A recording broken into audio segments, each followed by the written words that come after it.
राजकुमार पटेल यांनी प्रहार पक्ष सोडणं ही भाजप आणि शिवसेनेची खेळी आहे। शिंदे गटानं एक खेळी केली, आम्ही 10 खेळी करणार असा इशारा त्यानंतर बच्चू कडू यांनी दिला। प्रत्येकाचा व्यक्तिगत आपापला राजकीय स्वार्थ असतो, त्या निमित्तानं ते गेले असेल, त्याची आम्हाला काही पर्वा नाही आहे। त्यांनी आहे तिथे एकदम सुखानं राहो, पण आम्ही शिंदे साहेबांना जो आत्ता आम्हाला एक घाव केलेला आहे त्याचे हजारो घाव, त्याच्या बदल्यात आम्ही हजारो घाव देईल। शिंदे गटाला सुद्धा आम्ही या सगळ्या संदर्भात त्यांनी एक खेळी खेळली, आम्ही 10 खेळी खेळू आणि त्याचे परिणाम शिंदे गटाला भोगायला लावू। आम्ही सुद्धा मैत्री कायम ठेवून राजकुमारजीच्या सोबत आमचा उमेदवार दमदारपणे तिथे उभा करू। एकनाथ शिंदे आणि तुमचे जवळचे संबंध आहेत, निकटवर्तीय तुम्ही मानले जातात, परंतु आता एकनाथ शिंदेनेच तुमचा आमदार फोडलाय।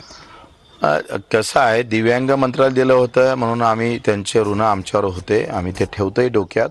परंतु त्यांनी खेळलेली खेळी त्यांना अतिशय परिणामकारक, तेवढीच त्यांना घातक ठरू शकेल, अशा पद्धतीनं आम्ही समोर जाऊ।